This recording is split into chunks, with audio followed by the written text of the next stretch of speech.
Manchester City 4-0 up against Basel. Expect Guardiola to rotate for that one in Manchester. Spurs Juve, quick one, Andy. 2-2 at the moment from the first leg.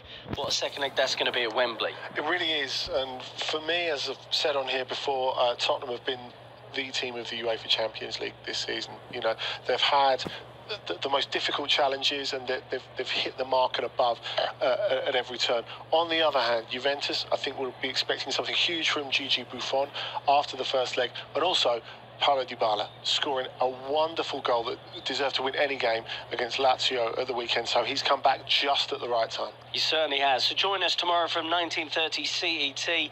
Update to Manchester City versus Basel, but full match commentary of Tottenham versus Juventus. On the way on this show, we're going to hear from Sergio Ramos, Dani Alves, Unai Emery, James Milner, and Sergio Conceição, plus a feature on Liverpool's European Cup win back in 1978. We are 45 minutes away from kickoff in tonight's two big matches.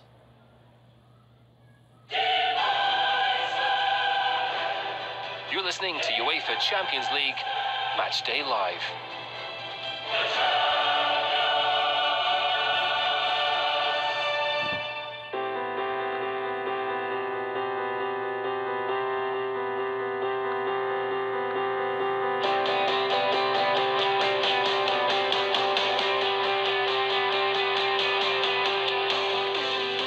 UEFA Champions League Matchday Live on a huge night of football, when we'll find out the first two quarter-finalists in the world's greatest club competition.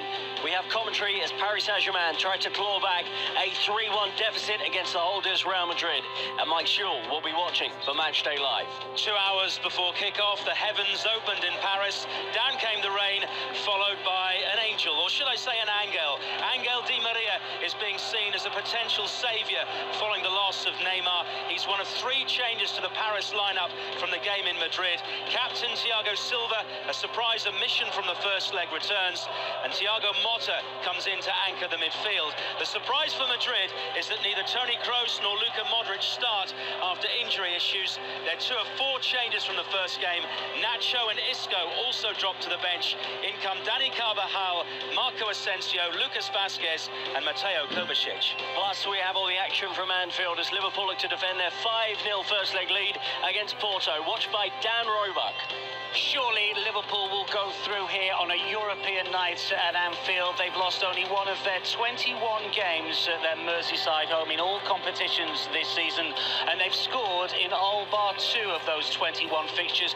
Porto have only lost once away all season in 19 matches, 13 wins in that sequence since going down to RB Leipzig on match day 3 of the UEFA Champions League, but they have got it all to do.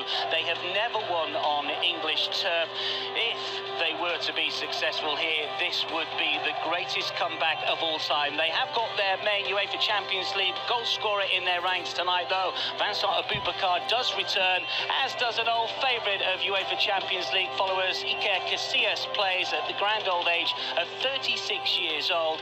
As for Liverpool, well, no Mo Salah, he's only on the bench, but there are recalls for Jurgen Klopp's side for Alberto Moreno at the back and Adam Lallana in midfield, who starts a European game for the first time since the 2016 Europa League final. So much to come on Matchday Live with me, Rob Daly, on UEFA.com, the official UEFA Champions League app, and across Canada on TSM Radio 1410.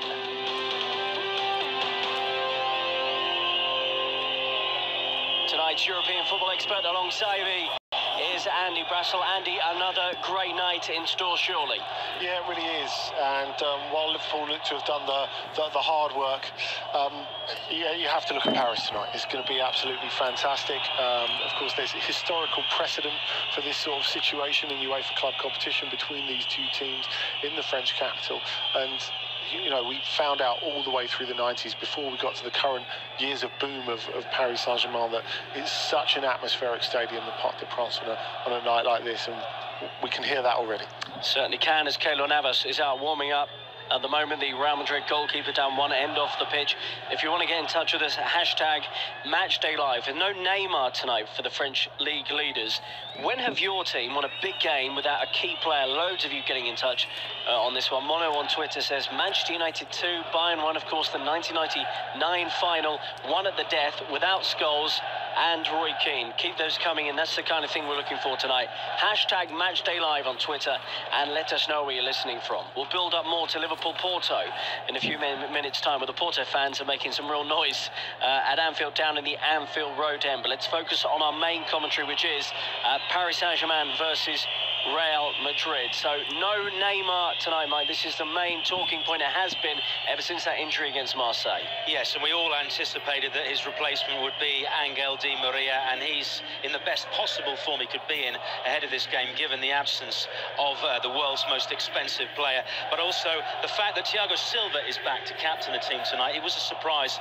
mission from the first leg, and Thiago Motta as well. He's been preferred to Lassana Diarra midfield. As for Real Madrid, the two surprises, Kroos and Modric, we thought would start. They aren't going to start tonight. Dani Carvajal returns from a two-match ban, and then it's Lucas Vazquez, Marco Asensio out wide, and Mateo Kovacic who'll play in the midfield alongside Casemiro. Okay, let's hear from Real Madrid captain Sergio Ramos. He warns against any Real Madrid complacency now that Paris are without Neymar. Hombre, yo creo que Neymar es un jugador distinto. Neymar is a different player. He is world class. When he plays in a team, he will always make a difference. We have had to endure him, not only with Paris Saint-Germain, but with Barcelona too. I know very well who will replace him. Angel Di Maria, another great player. So Neymar's absence won't change very much. We will continue with the same goal of qualifying, no matter who stands before us on the field. Al igual que también lo hace Ney, por lo tanto. I think it's a fair point from Sergio Ramos. Di Maria, a wonderful replacement for Paris tonight. But Neymar was signed, the most expensive player in history, Mike, last summer. He was signed exactly almost for this competition, for Paris to go deep into it. Yeah, and he may only feature in the latter stages, should they even get there. I don't know what Andy thinks about this, but the fact that he is missing, is that make them less effective when it comes to set pieces, or does the fact that Di Maria play give them a little bit more protection when it comes to defending out wide? I don't think either of them give an enormous amount in terms of defending, but I think that defending is going to have to largely be done by that midfield three tonight. I think the fact that they brought in Yuri Berchiche is a nod to the fact that Real Madrid are going to try and counter them, because he's a better defender than Ledin Cazorla, even though Cazorla offers more in the attacking sense. But you do imagine that Rabiot and Verratti are going to have to fan out a little bit to protect those